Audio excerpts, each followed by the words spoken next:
मित्रांनो नमस्कार, मी करण आपलं सगळ्यांचं माझ्या चॅनलवर स्वागत आहे. मित्रांनो, नीलम गोरे यांनी मर्सिडीजवालं जे वक्तव्य दिलं मराठी साहित्य संमेलनाच्या मंचावर, त्या वक्तव्यानं महाराष्ट्राच्या राजकारणात जे धुमाकूळ घातलेली आहे ती बघण्यासारखी. म्हणजे विरोधी पक्षातील नेते समोर येऊन मीडिया चॅनल्सला ज्या प्रकारे वक्तव्य देत आहेत आणि आपली संतप्त प्रतिक्रिया प्रकट करतायत ती ऐकण्यासारखी आहे. आणि खास करून ना मित्रांनो, छोटे मोठे नेते आपली रिॲक्शन देत आहेत तर ठीक आहे, कारण नीलम गोरे ही त्यांच्या पक्षातील काही फार मोठ्या नेत्या नाही आहेत. त्यामुळे त्यांच्या वक्तव्यावर जेव्हा शरद पवार येऊन रिॲक्शन देतात तेव्हा माझ्या मनात कुठे ना कुठे शंका येते की शरद पवारांना आपली रिॲक्शन देण्याची गरज का पडली. कारण शरद पवारांचं ज्या प्रकारे स्वभाव आहे आणि जी त्यांची पॉलिटिक्स करण्याची स्टाईल राहिलेली आहे ना, त्याचं एक उदाहरण मी तुम्हाला देतो आणि फार एक विशेष उदाहरण आहे. जेव्हा एकनाथ शिंदे 40 आमदार घेऊन गुवाहाटीला गेले होते तेव्हा शरद पवारांना याबद्दल प्रश्न विचारलं गेलं. तेव्हा शरद पवारांनी आपली रिॲक्शन दिली होती की हे शिवसेनाचं अंतर्गत मॅटर आहे, यावर मी काय बोलणार. म्हणजे शिवसेना आघाडीच्या सरकारमध्ये आहे आणि 40 आमदार गेलेत तर आपली सरकार पडणार आणि त्या सरकारमध्ये आपणही आहोत. आणि हे माहिती असताना सुद्धा शरद पवारांनी ज्या प्रकारची रिॲक्शन दिली की हे आमचा मुद्दा नाही आहे, हा उद्धव ठाकरेंच्या पक्षांमधला मुद्दा आहे आणि ते त्यांना सॉर्ट आऊट करायचं आहे.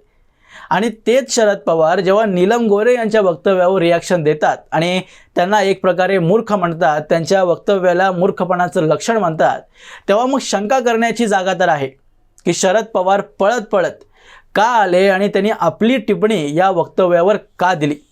आणि मित्रांनो, या प्रश्नाबद्दल उत्तर जेव्हा मी शोधत होतो आणि वेगवेगळे आर्टिकल्स जेव्हा मी स्क्रोल करत होतो, वाचत होतो आणि शोधत होतो की यामागं कारण नेमकं काय असावं, तेव्हा मला कळालं की याची दुखती रग ही नीलम गोरे यांच्या वक्तव्यामध्ये नसून ती दिल्लीच्या विधानसभेत आहे.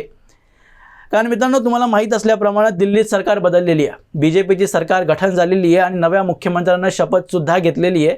आणि पहिला दिवस ज्या दिवशी नीलम गोरे यांनी वक्तव्य दिलं त्याच दिवशी दिल्लीच्या विधानसभेचा पहिला दिवस होता. आणि त्याच दिवशी जे अरविंद केजरीवाल यांनी दारू घोटाळा केलेला आहे त्याची कॅगची रिपोर्ट म्हणजे CAGची रिपोर्ट ही टेबल होणार होती.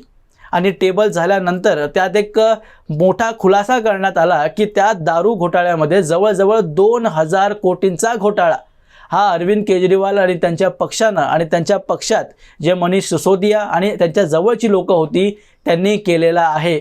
आणि हे पैसे त्यांनी आपल्या खिशात घातलेले आहेत, अशा प्रकारचे आरोप, अशा प्रकारची माहिती आपल्याला त्या CAGच्या रिपोर्टमध्ये कळालेली आहे. आणि मित्रांनो, जी दुखती रग ज्या मी शरद पवारांविषयी म्हणतोय ती दुखती रग ॲक्च्युली त्या CAGच्या रिपोर्टमध्येच आहे. आणि ते रिपोर्ट टेबल झाली त्यामुळेच नीलम गोरे यांच्या वक्तव्यावर शरद पवार यांनी आपली प्रतिक्रिया दिली. आता ती कशी हे मी तुम्हाला समजावतो. जस्ट विचार करा की 2000 कोटींचा जो घोटाळा झाला आहे ते 2000 कोटी अरविंद केजरीवाल यांनी कुठे ठेवले असते. घरात ठेवले नसणार आहेत, कारण ठेवले असते तर मग ED आणि CBIला ते सापडले असते. सापडले नाहीत म्हणजे कुठेतरी लपवले. आणि इवन या देशात सुद्धा ते पैसे नाही आहेत असा माझा दावा आहे. कारण मध्यंतरी सुप्रिया सुळे यांची एक ऑडिओ क्लिप विधानसभेच्या निवडणुकीदरम्यान व्हायरल झाली होती. त्या ऑडिओ क्लिपमध्ये सुप्रिया सुळे म्हणजे कथित सुप्रिया सुळे, कारण हे त्यांनी आरोप फेटाळलेले आहेत त्यामुळं ह्याचे काही पुरावे नाही आहेत माझ्याकडं, पण त्या ऑडिओ क्लिपमध्ये जे आपल्याला ऐकायला येत होतं त्याच्यानुसार सुप्रिया सुळे म्हणतात की बिटकॉईन्सला भारतीय करन्सीमध्ये बदलून घ्या, भावही चांगला आहे बिटकॉईन्सला, त्यामुळं आपल्याला काही जास्त प्रॉब्लेम होणार नाही. पुढे त्या म्हणतात की इलेक्शनसाठी आम्हालाही पैशांची गरज आहे, म्हणजे त्या पैशांचा उपयोग हा इलेक्शनमध्ये उपयोगी होणार आहे, अशा प्रकारचा एक संदेश या वक्तव्यातून आपल्याला मिळतोय.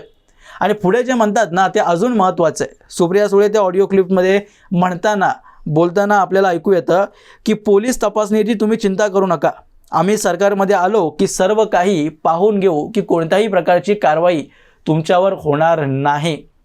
आणि या वक्तव्यावरून मित्रांनो आपल्याला उत्तर भेटतंय की ते 2000 करोड किंवा इतर जितकेही करप्शनचे केसेस झाले त्यात जो पैसा राजकारण्यांनी आपल्या खिशात घातलेला आहे तो पैसा ॲक्च्युली कुठे आहे.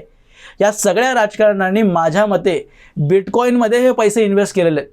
कारण बिटकॉईन ही अशी करन्सी आहे ज्याला कुठलीही सरकार, जगातली सरकार म्हणतोय, कुठल्याही देशाची सरकार ट्रॅक करू शकत नाही. आणि हे ऑलमोस्ट इम्पॉसिबल आहे. त्यामुळं बिटकॉईन्समध्ये आपले पैसे इन्व्हेस्ट करून आणि कुठेतरी आपला एजंट दुबईमध्ये आणि इतर देशांमध्ये ठेवायचा आणि त्याच्यामार्फत जेव्हा आपल्याला गरज पडेल तेव्हा बिटकॉईन्सला रुपीजमध्ये कन्वर्ट करायचं आणि ते करोडो रुपये आपल्या खिशात भारतात मागवायचे आणि त्याचा उपयोग आपल्या सोयीनुसार करायचा. आणि या गँगमध्ये अरविंद केजरीवाल, सुप्रिया सुळे समेत अनेक नेते आंध्र प्रदेशमध्ये असतील, तेलंगणामध्ये असतील, तामिळनाडू अशा अनेक प्रादेशिक पक्षांचे नेते हे सामील आहेत. अशा अनेक रिपोर्ट्स आपल्या समोर आलेले आहेत. आणि त्यामुळंच शरद पवार माझ्या मते संतापले आहेत की जी रिपोर्ट समोर आली आहे त्याच्यानुसार जर अरविंद केजरीवाल यांना अटक होणार असेल आणि होणारच, आणि त्याच्यानुसार जर अरविंद केजरीवाल यांचं नाव केसमध्ये प्रूव्ह झालं, त्याच्यानंतर सुप्रिया सुळे असतील आणि इतर जी गँग आहे जे या बिटकॉईनच्या केसमध्ये सम्मिलित आहेत त्यांचं नावसुद्धा समोर येऊ शकतं. आणि त्याचं पहिला भाग किंवा एक छोटासा हिस्सा जो उघड केला आहे नीलम गोरे यांनी, त्याच्यामुळेच शरद पवार हे संतापले आणि त्यामुळेच त्यांनी प्रेशर टाकण्यासाठी हे वक्तव्य केलेलं आहे की नीलम गोरे या मूर्ख आहेत किंवा त्यांनी जे वक्तव्य केलं आहे ते मूर्खपणाचं प्रतीक आहे. आणि एक प्रकारे त्यांच्यावर प्रेशर टाकण्याचा प्रयत्न शरद पवारांनी केला आहे की भविष्यात कुठल्याही नेत्यांनी जे की त्यांच्या महाविकास आघाडीच्या सरकारमध्ये सम्मिलित होते, कारण त्यांना सगळं माहिती असणार, मग नीलम गोरे जर आज मर्सिडीजविषयी खुल्यापणानं येऊन समोर येऊन बोलत असतील तर मग उद्या कुठल्या नेत्यानं हिंमत केली आणि बिटकॉईन आणि इतर केसविषयी वक्तव्य करू नये किंवा केलं तर मग आपलं काही खरं नाही आणि आपल्याला तुरुंगवास किंवा आपल्या मुलीला म्हणजे सुप्रिया सुळेंना तुरुंगवास भोगावा लागू शकतो, किंवा तुरुंगवास नाही तरी कोर्टाच्या केसेसच्या आणि त्या झमेल्यामध्ये आपण फसू शकतो अशा प्रकारची भीती कदाचित प्रूफ नाही आहे माझ्याकडे म्हणून कदाचित शरद पवारांना असावी. आणि त्यामुळंच त्यांना पळत मीडियासमोर येऊन नीलम गोरे यांच्या विरुद्ध हे वक्तव्य द्यावं लागलं आहे. त्यांना काही उद्धव ठाकरे आणि संजय राऊत यांच्याविषयी प्रेम आलेलं नाही आहे, त्यांना आपली चिंता आहे, आपल्या घराची चिंता आहे. जेव्हा भांडण आपल्या घरात येतं ना तेव्हा कुटुंब प्रमुखाला चिंता होते आणि तीच चिंता ही शरद पवारांना झाली आहे आणि त्यामुळंच ही संतप्त प्रतिक्रिया त्यांनी मीडियासमोर येऊन दिली आहे.